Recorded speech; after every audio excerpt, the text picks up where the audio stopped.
బట్టి విక్రమార్క గారు, శ్రీధర్ బాబు గారు ప్రెస్ మీట్ పెట్టారు. చాలా విషయాలు మాట్లాడినారు. సరే, ఒక అడుగు ముందుకేసి తమ స్థాయిని దించుకునే విధంగా నన్ను పట్టుకొని అన్ఫిట్ ఫర్ పాలిటిక్స్ అనేటువంటి మాట బట్టి విక్రమార్క గారు నన్ను ఉద్దేశించి మాట్లాడారు. సరే, బట్టి విక్రమార్క గారు అన్నట్టు నేను అన్ఫిటే కావచ్చు. దేంట్లో అన్ఫిట్?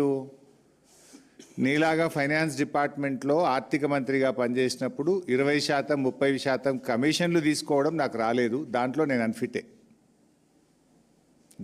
అన్ఫిటే.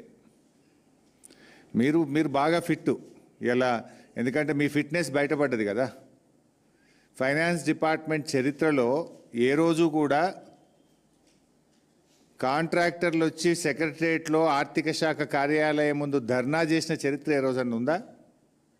ఈ రాష్ట్ర చరిత్రలో మన ఊరు మనబడి బిల్లులు ఇవ్వండి అని కాంట్రాక్టర్లు ఫైనాన్స్ డిపార్ట్మెంట్ ముందు ధర్నా చేశారా? చిన్న కాంట్రాక్టర్లు ఎప్పుడైనా ఫైనాన్స్ డిపార్ట్మెంట్ ముందు గత చరిత్రలో ఏనాడైనా ధర్నా చేశారా?